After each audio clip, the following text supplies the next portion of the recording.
భద్రాద్రి కొత్తగూడెం జిల్లాలో ఏసీబీ దాడులు కలకలం సృష్టించాయి. ఆళ్లపల్లి మండల ఎంపీఈఓ, పంచాయతీ సెక్రటరీ ఏసీబీ వలలో చిక్కారు. ఆళ్లపల్లిలో మాజీ ఉప సర్పంచ్ కమల వద్ద నుంచి 15,000 రూపాయలు లంచం తీసుకుంటూ ఏసీబీకి చిక్కారు ఎంపీఓ శ్రీనివాస్, మార్కోడు పంచాయతీ సెక్రటరీ నాగరాజు. ఈ సందర్భంగా ఏసీబీ డీఎస్పీ రమేష్ మాట్లాడుతూ ఎవరు లంచం అడిగినా 1064 నెంబర్కి సమాచారం ఇవ్వాలని సూచించారు. వివరాలు గోప్యంగా ఉంచుతామని తెలిపారు. శ్రీ బత్తిని శ్రీనివాసరావు మండల పంచాయతీ ఆఫీసర్ అండ్ తోట నాగరాజు, తాటి నాగరాజు, ఈయన మర్కోడు గ్రామ పంచాయతీ సెక్రటరీగా ఉన్నాడు.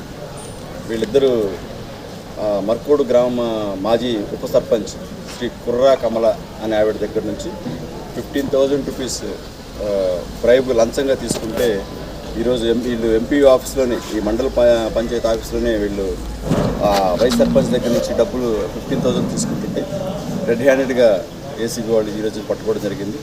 మీడియేటర్ సమక్షంలో ఆవిడ ఉప సర్పంచ్ దగ్గర నుంచి ఆయన ఎంపీఓ ఎవరైతే శ్రీనివాసరావు ఉన్నారో ఆయన డైరెక్ట్గా అమౌంట్ తీసుకుండగా రెడ్ హ్యాండ్ పట్టుకున్నాం. ఆయన కలర్ టెస్ట్ కూడా చేశాం. కలర్ టెస్ట్ చేస్తే ఆయన both hands, left hand right కూడా పింక్ కలర్ వచ్చింది. ఇది చాలా ఇంపార్టెంట్ సైంటిఫిక్ ఎవిడెన్స్. తర్వాత ఈ పంచాయతీ సెక్రటరీ ఎవరైతే ఉన్నారో ఈ గతంలో ఈ ఉప సర్పంచ్ ఎవరైతే మర్కోడు ఉప సర్పంచ్ ఉన్నటువంటి కుర్రా కమల గారు కొన్ని పనులు చేస్తున్నారు.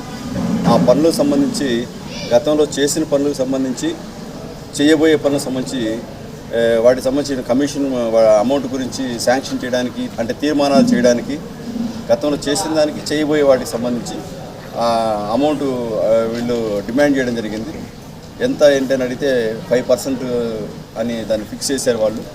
అంటే ఎవరిన మండలంలో పనిచేస్తే పంచాయతీ సెక్రటరీ ఎంపీఓ గారు కలిసి 5% ఇవ్వాలని వాళ్ళు డిమాండ్ చేశారు.